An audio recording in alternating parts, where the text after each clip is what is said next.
فصل لربك وانحر।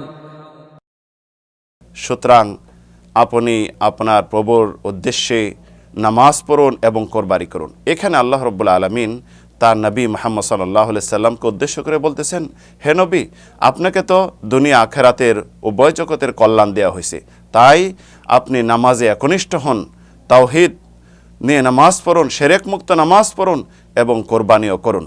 ওই সময় এই দুইটি ইবাদত এখানে উল্লেখ করা হয়েছে, নামাজ এবং কোরবানি, কারণ এই দুইটি জিনিস হলো, নামাজ হলো এই শারীরিক আমল যেটা দেহর শক্তি যায়, আর কোরবানি হলো যেটা হলো অর্থ যায়। এই দুইটি হলো এমন ইবাদত যার মাধ্যমে আল্লাহ রাব্বুল আলামিনের নৈকট্য অর্জন করা যায়। এই দুইটি নিয়েই আরবের যুগে এই কুফারে কুরাইশা শিরকে লিপ্ত হয়ে যেত, মূর্তির নামে সিজদা করত মূর্তির উদ্দেশ্যে এবং মূর্তির নামে কোরবানি করত।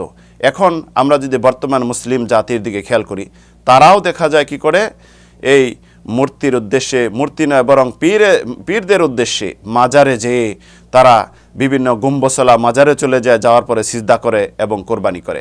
তখন যদি আমরা খেয়াল করি, তখন দেখা যায় কাফেরদের অবস্থা আর বর্তমান মুসলিমের অবস্থা একই হয়ে দাঁড়ায়।